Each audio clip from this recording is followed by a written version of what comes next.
Hi, this is Matt Davids from DiceGeeks.com, and you're listening to Tale of the Manticore.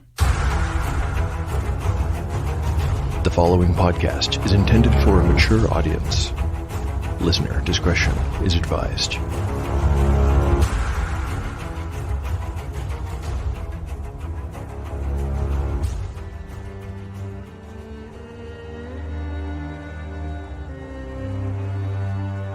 Welcome back to Tale of the Manticore, Season 2. Like the creature from which it takes its name, Tale of the Manticore is a mashup, a crossbreeding between two different species of storytelling. Here you will find the unpredictability of old-school RPG paper and dice games with the storycraft of a dark fantasy novel. No character is sacred, and no character will be spared if the dice decide their fate is at hand. According to lore, the tail of a manticore is barbed with cruel iron spikes. There will be much pain in the days ahead.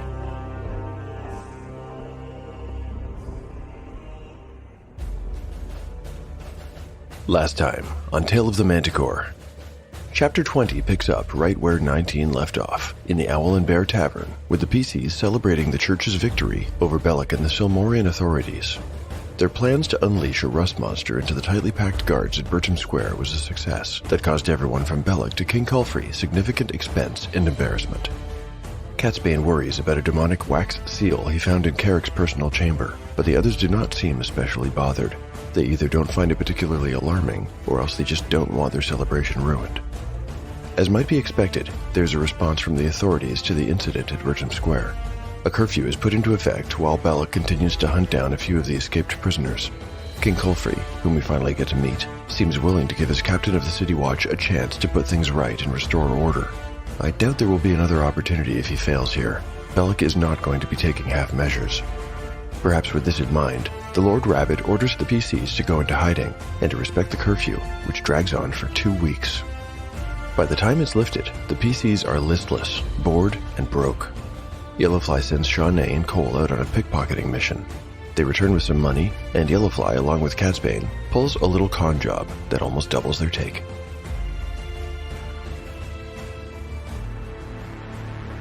The marked coin grift manages to turn 2 platinum pieces and 2 gold pieces into 1 platinum, 9 gold, and 2 silver pieces, plus a couple of excellent meals. I should also record that the PCs spent 1 silver on some bread for the others. All in all, it's a pretty good day of work. Still, I wonder, did anyone see and recognize them or catch on to Yellowfly's trick? The server, maybe? How about the toothless old man sipping wine in the corner? He was smiling about something. Well, Fly did purposefully select that specific restaurant to be their mark. That might be because he has a personal vendetta against the server or the owner, or that he believed it to be an easy mark. But it is also possible that he chose it because he suspects it has ties to the Weeping Eye. If that's the case, then the old man is a potentially meaningful NPC.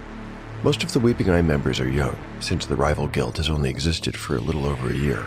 But I think there's still a possibility that the old man happens to be an experienced con man who knows Yellowfly's grift. He might smile because it brings back some good memories. It could also be that Yellowfly has exposed his identity. If that's the case, I think the old man would quickly call to the back room of the restaurant and send one of the workers to follow Yellowfly home. Of course, I'm not the one telling this story. I just tap the keyboard. It's the dice that decide. I didn't roll at all during the 2 weeks of curfew to see if anyone was spotted. It's true the PCs were laying low, but they did go out during the day sometimes. I think I'm going to assign a pretty high chance for the old man to be someone important to the story. 50-50. I'll roll high-low on a d20. High means he was just a senile old man who didn't understand what he was seeing. Low means he knew exactly what he saw. The roll. A 13. Looks like he was just a regular old man sipping wine in a restaurant. Well, the dice have spoken, and they have more speaking to do because today is a level up episode for Cole. Ready to roll? I sure am. We begin with new hit points. Cole gets a d8 as he attains level 3. The roll. A 6. Okay, I'll take it. This brings Cole up to 18. Next up are rolls for stat increases. Cole is already very powerfully built with a strength score of 16. Could this go to 17? A 5 means it will not. Intelligence? A 4. Wisdom, perhaps. I've got a 3. Dexterity, then. Another 3. Constitution? This would be useful. No, I've got yet another 3. Charisma. This is the last chance. A 6. Nice. Cole's charisma goes from a 10 to an 11. There's no mechanical bonus here, but I do think the increase makes good narrative sense. His role in pulling off the job at Bertram Square was key. I could see that having a permanent effect on his confidence. Well, let's get into the story. It's been a busy day for the PCs, and they don't know this, but it isn't over just yet. Chapter 21, Part 1, Day 67, Night. Party status: Yellowfly, 19 of 19 hit points. Cole, 18 of 18. Shawnee, 13 of 13. Catsbane, 6 of 6. Spells available: Catsbane has memorized Read Magic and Magic Missile.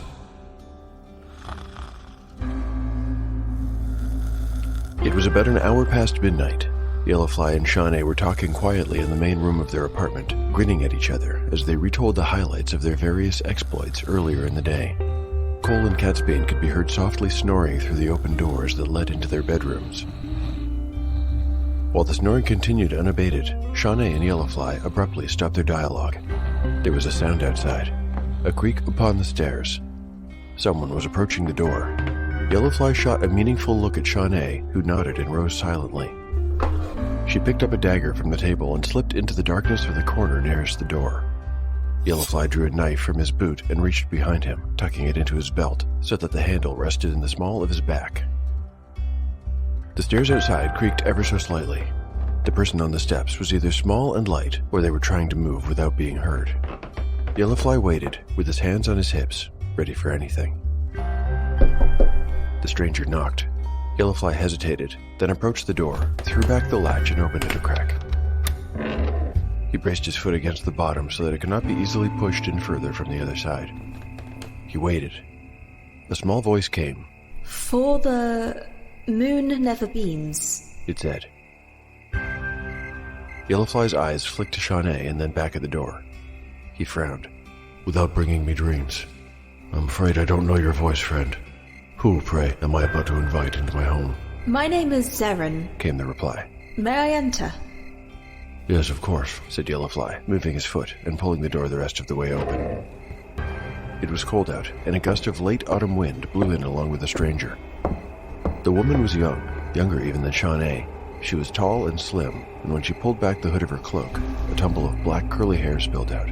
There was a small but distinct mole above her mouth and to the left. Her eyes were sad. Yellowfly closed the door behind her. When she took off her cloak, he got a better look at her.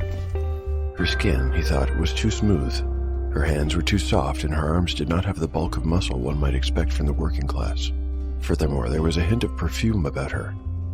One hand went behind his back and touched the hilt of his knife. "You don't strike me as the daughter of a stable master." While Yellowfly tensed, the woman seemed to relax. She laughed. "Of course, that makes sense. You didn't know my father, did you?" Yellowfly remained as he was, with one hand behind his back. Shawnee had completely vanished into the shadows. Yellowfly knew where she was, but he still couldn't see her. The woman folded her cloak carefully over her arm. A laborer would have thrown it over the back of the chair. "May I?" The woman indicated the chair Shawnee had been using. Yellowfly nodded and she took a seat, half turning to him when he did not move to sit beside her in the other chair. "Thank you. My name is Tualin Zeren. It was not easy to find you. If my father hadn't been murdered by that son of a bitch Bellic, I'm sure I never would have. Still, I had a most difficult time. Your organization does a good job of protecting one another." Yellowfly relaxed a bit and put his hands on his hips, arms akimbo. "Why did you wish to find me?" he asked. "The worst thing about my father's murder was being helpless to do anything about it. Then, 2 days later, I learned about the mayhem at Bertram Square and I started asking questions. I had to know, who were these people who were fighting back and winning? At first my questions were ignored, but because I am who I am, well, being in my line of work tends to loosen tongues. Raising horses? Asked Yellowfly, confused. Tuarlin laughed again. Do you know the inn called the Soldier's Rest? Yellowfly did know the place. It was a brothel located in the Hightown Market District. He suddenly understood that Tuarlin's father was the master of a different kind of stable. "Oh, now I understand," he said. Now you understand. Echoed the woman. Good. "So now you've found me and now I know who you are. What can I do for you?" To come to the point, I'd like you to kill the man who had my father murdered. "Well, I think we'd both like that. But Bellick is not an easy man to reach. Or we'd have done it without your asking," replied Yellowfly. "He's never alone, rarely goes anywhere but his home, the Tower of the Watch, and Whitestone Castle, and each place is better fortified than the last. Believe me when I say I've looked into it. I don't think I can help you, Tuarlin, much as I'd like to." Not always. I know when you can catch him with his guard and his pants down. "He's a patron of your establishment." She nodded. By all accounts, he takes little pleasure in it, but he uses our service once every couple of weeks. I know which room he'll be in and when. Here, she pulled something out of her pocket and placed it on the table. And I have a copy of the master key. Yellowfly sat down beside her and leaned in close. He could still hear Catsbane and Cole snoring in the other room, and he could feel Shawnee's presence as she watched over them and listened in on the conversation. Well, well, well. He picked up the key. "Miss Tuarlin's Arn.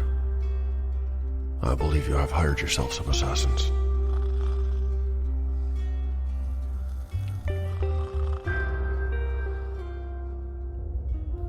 The shades of the bygone people lingers on the wind and on the lips of the survivors of this hell on earth. What stories will they tell? Echoes of Eschaton is a solo play podcast set in the world of Degenesis, a primal punk, post-apocalyptic game by Six More Vodka Studios, with a simple D6 dice system and high-stakes combat, which should make the clutch dice rolls all the more exciting. Join me, Coop the GM, for a new story across the ruinous landscapes of Borca, the festering swamps of Franca, and the killing fields of Hybrispania. Will the characters uncover sinister plots, or succumb to death 1,000-fold? Find out on Echoes of Eschaton, a solo play TTRPG podcast. Listener discretion is advised. Chapter 21. Part 2. Day 68. Morning. Party status. The party's status is unchanged, with the exception of Catsbane, who has memorized Magic Missile ×2. Yellowfly told him to get ready for a fight, so Catsbane made some changes to his usual morning routine of study. Then he closed his spellbook and joined the others, who were sitting around the table in the main room, looking at a rough charcoal-drawn map. Catsbane already knew about the visitor from the night before, and what she had asked of them. He felt excited and scared. He took the seat opposite Yellowfly, who looked up briefly and nodded. "The second floor has 3 rooms. You'll be in this one here, closest to the stairs. There'll only be one working girl in the whole place, and she'll be with him. Bellick kicks out all the other girls until he and his men have finished. Cole, you and I will be hiding out in the other 2 bedrooms," said Yellowfly. "We also have to deal with his men. There'll be 2 on the main floor, and they'll be alert and armed. Shawnee and Catsbane, the guards are your responsibility. Make it as quick and quiet as you can manage. Tuarlin will open the door for you and leave. You come in, lock the door behind you, and kill the guards." "I knew. I was listening, remember?" "Quite right, but I was saying for Catsbane's benefit, Shawnee." "This whole plan seems very risky, especially for Catsbane and Shawnee," remarked Cole. "I mean, how do we know this isn't some kind of trap? Bellick could be setting us up. And Tuarlin might be under Bellick's control. Well, the fact of her father's murder is strong evidence to support the opposite. I do believe she is who she says she is, though." Yellowfly shrugged. "But as you say, there's a risk that we are the actual targets. I think it's worth that risk." "We should get the Lord Rabbit's permission first," reasoned Cole. "Can't," replied Shawnee. "He said not to contact him for another 2 days. We won't get another chance like this one. Not for a couple of weeks. And Bellick might do much in 2 weeks. I don't like the short notice. This Tuarlin should have come to us earlier. To be fair, she came as soon as she could. She wouldn't have come in the day. And the curfew has only just lifted. I'm inclined to believe her too." "Perhaps you just want to believe her so badly that you're willing to overlook the danger," said Cole. He was beginning to sound like Tamlin, he realized. "Perhaps I am," replied Shawnee. What say you, Catsbane? Catsbane looked up from the poorly drawn map. As for me, I'd very much like to kill this man.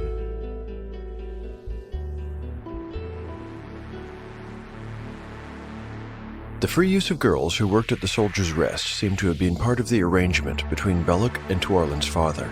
He never paid and his men never paid, but the stablemaster's daughter suspected that this free service was probably only a small part of their former relationship. Whatever had caused her father to be tortured, then released, and later executed was beyond her ability to guess. Since her mother had long been out of the picture, Tuarlin now ran the business.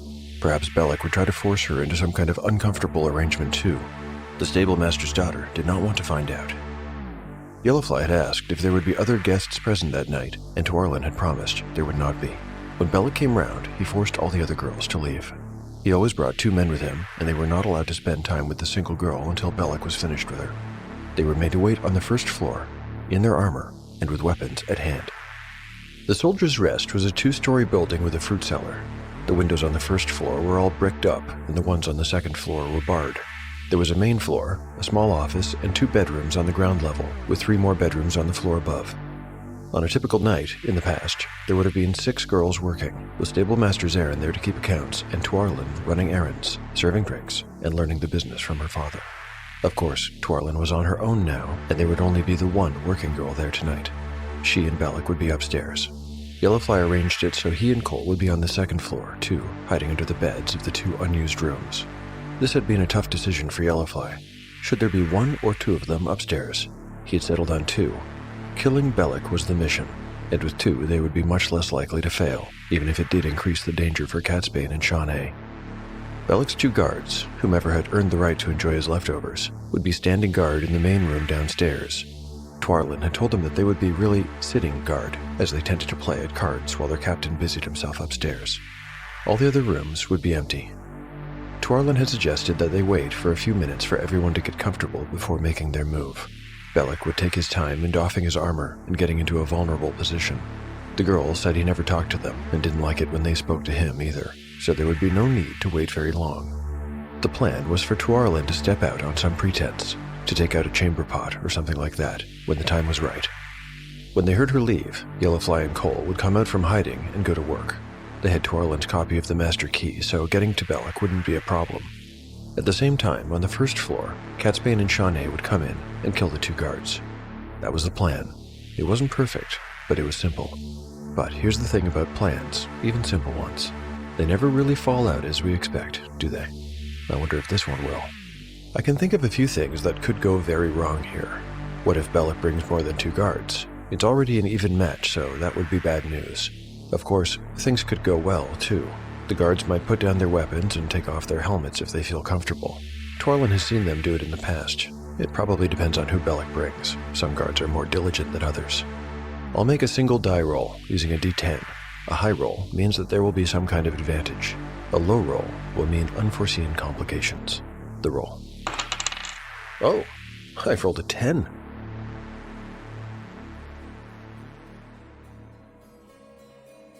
Chapter 21, Part 3, Day 68, Night.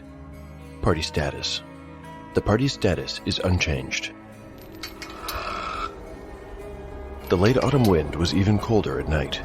It pushed the heavy weather-stained sign so that it swung like a pendulum over their heads. Once it had been brightly painted, a joyful invitation to the establishment, with each of the first letters of the Soldier's Rest done in bold red and larger than the other letters, which were white. Shawnee had just begun to shiver when the door opened and Tuarlin came out, wrapped in a thick wool cloak. Her dark curly mane of hair was caught by the wind and started whipping about. In one hand she cradled the chamber pot, the other clenched her cloak, tightly shut. Tuarlin shot them a strange look as she hurried out. It made Shawnee and Catsbane hesitate, since they'd been about to approach the door. Just then a guard appeared in the rectangle of light and followed Tuarlin outside, shutting the door behind him. He was already unbuckling his belt, and his face had a pinched expression. Presumably, he needed to make water very badly, and didn't want to wait for Tuarlin to return with the empty chamber pot. It was an incredible stroke of luck that Shawnee and Catsbane took full advantage of. As soon as Tuarlin and the guard disappeared around the corner and into the alley, they opened the door to the Soldier's Rest and slipped inside. It was warm in the main room, but the fireplace was down to embers. Facing it was the other guard. He was dressed in a chain hauberk and was sitting with his back to them. That was quick. Did you forget to bring your...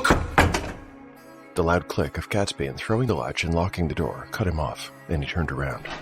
His eyes went wide at the sight of them. Grabbing his sword, he stood and kicked his chair to the side. An instant later, when he was sure of what was happening, he yanked the weapon free of its scabbard and yelled upstairs. Hello? Billick! Murderers! Entering combat.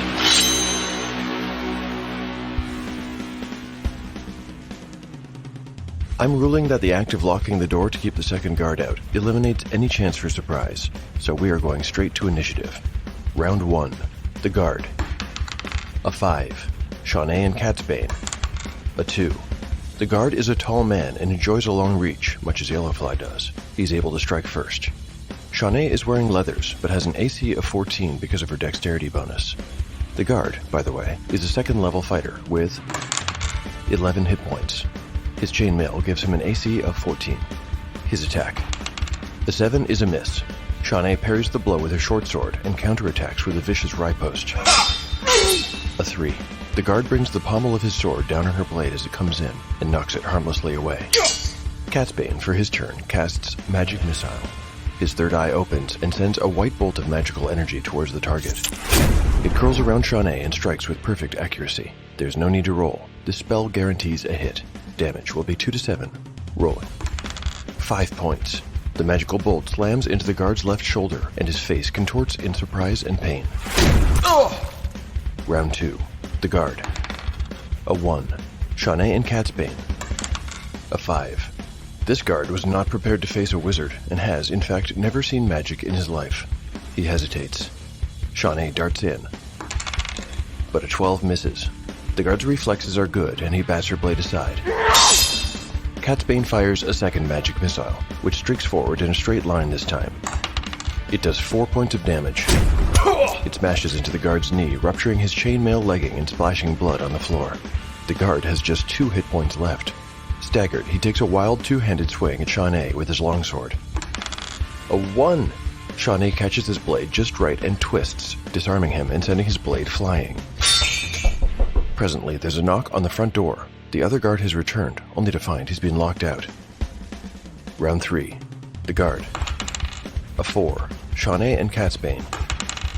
A 2. The guard doesn't know that Catsbane is out of magic missiles, but he does know that he cannot endure another hit. I'm going to roll a morale check. He's alone, unarmed, outnumbered, and almost dead, so I'm dropping his usual score of 9 to an 8. The roll. A 12! That's a fail. The guard drops to his knees and shows his hands in surrender. Unfortunately for him, he's facing Shawnee. Also unfortunate, he's essentially prone, so I'm giving her a +2 to hit. Her roll. A 15 after the bonus. And a 6 on the damage die. Youch.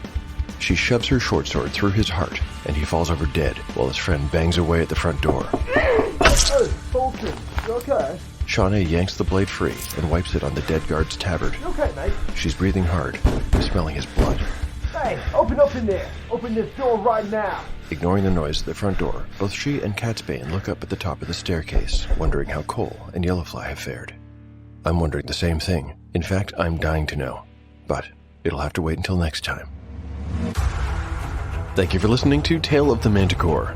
If you like what you've heard and would like to lend your support, there are lots of ways to help. You can recommend the show online or to friends. You can like and retweet episode announcements on Twitter. You can purchase One Shot in the Dark or the Pendulum World Building tool. Each of those is priced at under the cost of a cup of coffee. Or you can pick up Encyclopedia Manticorica for free. These can all be found on DriveThruRPG. Finally, you can rate or review the show on your podcatcher of choice. Thanks to everyone who has supported the show in these ways. I'd like to share one of your generous reviews right now. This one is on Apple Podcasts and was posted by PMForget01. PMForget01 writes, Superhost. His voice is soothing for night owls looking for some D&D content. The story is well brought and we don't get entangled in the rulings. The characters are great and we can identify to them. Keep up this amazing work. Roll well, roll often.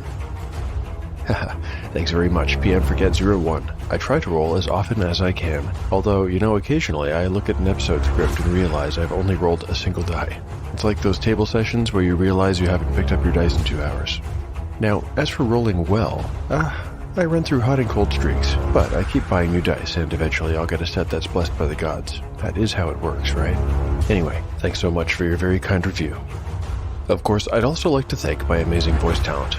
I'm excited to introduce Catherine Edmonds, playing Tuarlin Zarin, the Stable Master's daughter. Catherine hosts a Twitch channel, and it has some killer Dark Souls 2 content. I hope she won't mind my adding.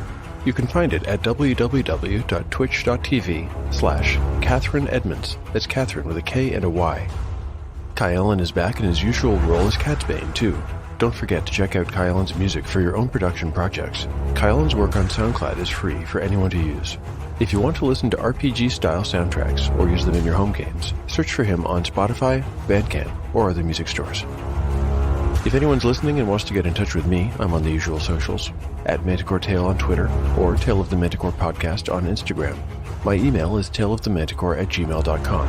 I reply to every message I receive. If anyone listening has tried to contact me in the past but hasn't gotten a reply, please do try again. I hope that hasn't happened, but if it has, it's probably due to an oversight on my part. Finally, I keep a blog where I post all kinds of show and RPG-related stuff, like art, maps, tables, crafts, and show notes. It goes all the way back to the genesis of the show, and I update it about once per week. You can find it at taleofthemanticore.blogspot.com.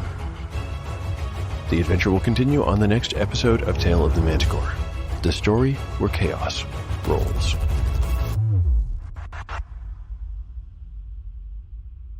Hi, I'm Steve Morrison, and I'm a writer and game master who has combined my love of stories and tabletop gaming into a solo actual play series called Errant Adventures. Join me as I explore different stories in different genres using a variety of my favorite tabletop role-playing games. In Season 1, I use Ironsworn Starforged to discover the adventures of Lucius Tarquin in the dangerous space of the Forge. For Season 2, I tell a story inspired by the Black Company books in my own fantasy world. Join members of the mercenary company The Crest as they take contracts in the seaside city of Heartvale. I've got short runs of games like Colossal, Pilgrimage of the Sun Guard, and more on the way. Whether a long-form campaign or a short series, Errant Adventures features stories told at the speed of dice. So join me on the podcatcher of your choice as I discover where the story goes next.